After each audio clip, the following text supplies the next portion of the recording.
Bom dia, meu irmão, bom dia, minha irmã, meu amigo, minha amiga. Deus abençoe o seu lar. Nós estamos estudando na minha reflexão um pouco das cartas que se encontram em Apocalipse para as igrejas, as 7 igrejas. Terminamos a igreja de Éfeso e agora estamos na Esmirna.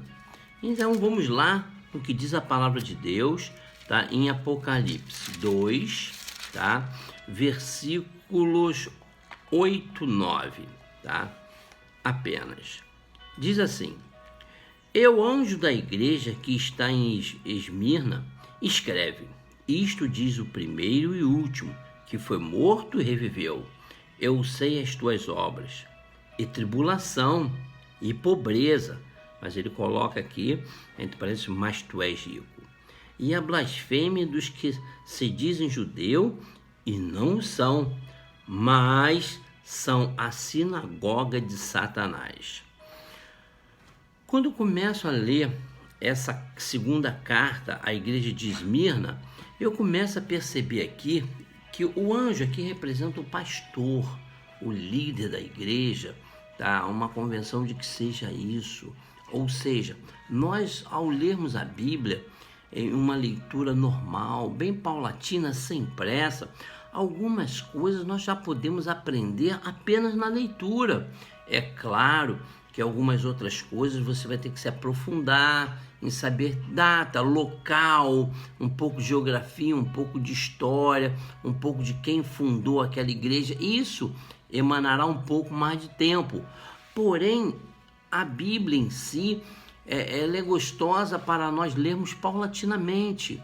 É um livro no qual ele nos confronta. Por que as pessoas querem tanto retirar a Bíblia? Porque quando eu leio um livro, seja qual ele for, e por melhor que seja, ele não leva em conflito a minha consciência e as minhas vontades. Porém, quando eu leio a Bíblia, ela trata da minha consciência, ela trata da minha vontade e muda o meu caráter.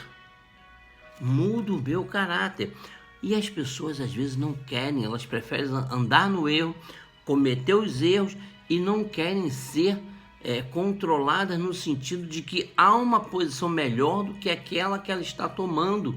E muitas são as vezes que as pessoas falam: eu sou o dono da minha vida e eu faço o que eu quiser. É verdade. Você falou toda a verdade agora. Você é o dono da sua vida, eu sou o dono da minha.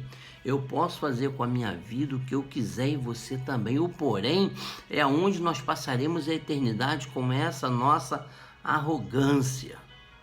E a Bíblia, ela nos confronta por causa disso. E aí ele começa a dizer que, avisa o anjo da igreja, escreve, quem está falando é o primeiro e o último, é o alfa e o ômega, que foi morto e reviveu. Ou seja, Jesus está falando do seu tempo, do que aconteceu e do que irá acontecer. E ele fala: eu sei as tuas obras e tribulação e pobreza. Ou seja, Jesus Cristo, ele presta atenção em detalhes. Muitas são as coisas que eu e você passamos, e muitas delas eu e você falamos: Deus, tu não está vendo o que está acontecendo, não? Nós temos essa oração, esse diálogo com Deus. Deus está prestando atenção em tudo. E ele conhece as minhas necessidades e as tuas. E ele continua: mas tu és rico. Porque existe a pobreza terrena, tá? E existe a riqueza terrena. Aqui o próprio Jesus está dizendo que a igreja era pobre, mas espiritualmente era rica. Ou seja, não é que as coisas têm que dar equilibrada, não, mas às vezes esse equilíbrio nós criamos para nos dar um norte. Mas aqui o próprio Jesus está falando: eu sei que vocês são pobres, eu sei que ninguém tem ajudado vocês e vocês não têm força para ajudar as outras pessoas, mas deixa eu te falar uma coisa: o aroma das vossas orações, a união de vocês, a comunhão de vocês tem chegado ao meu templo. E vocês são ricos espiritualmente. Quem está elogiando aqui é o próprio Jesus Cristo.